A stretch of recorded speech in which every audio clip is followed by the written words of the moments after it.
رسول اللہ صلی اللہ علیہ وسلم کے صحابہ سے یہ بات ثابت ہے کہ جیسے ہی یکم ذی الحجہ کا چاند نکلتا، یا آپ یوں کہہ لیجئے یکم ذی الحجہ شروع ہوتا،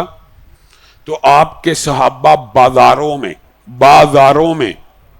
مسجدوں میں اللہ اکبر کے نعرے بلند کرنا آسان ہے، حقیقت ہے، لیکن بازاروں میں، شیطان کی اماجگاہوں میں، ایسی جگہوں پہ جہاں پہ غفلت ہو رہی ہو، وہاں پہ تکبیرات اور تحلیلات بلند کرنا مشکل ہے،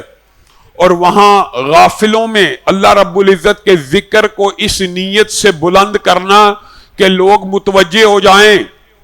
کہ یہ ایام کوئی معمولی ایام نہیں ہے، یہ بذات خود ایک تبلیغ دین بھی ہے، ذکر کی اہمیت بھی ہے، اور ان ایام کی طرف لوگوں کو متوجہ کرنے کا ایک بہترین ذریعہ بھی ہے۔ آج ہم میں سے کتنے جو مال آف لاہور، یہ جو بڑے بڑے سٹورز ہوتے ہیں، تہذیب بیکری ہے، فلانا مال ہے، نشاد کا جی فلانا ہے، فلانا ایمپوریم مال ہے، یہ ہے، ہم جو اپنا احتساب کریں اپنے گریبانوں میں جان کے ہم میں سے کوئی ایک شخص ایسا ہے جس نے ان مالوں پہ جا کر اونچی آواز میں یہ کہا اللہ اکبر لا الہ الا اللہ واللہ اکبر وللہ الحمد، اتنی بلند آواز میں کہا جائے کہ لوگ متوجہ ہو جائیں اور پوچھے بھائی کیوں بلند کرتے ہو،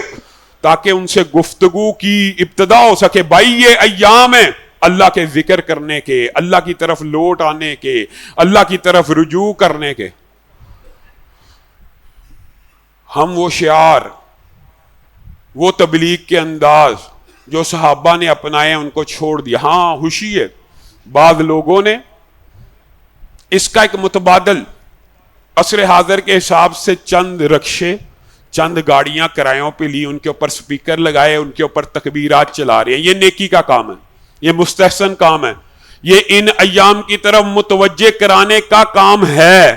اور یہ کام میری اور آپ کی ڈیوٹی ہے کہ میں اور آپ بھی لوگوں کو ان ایام کی اہمیت کو سمجھانے کے لیے متوجہ کروائیں۔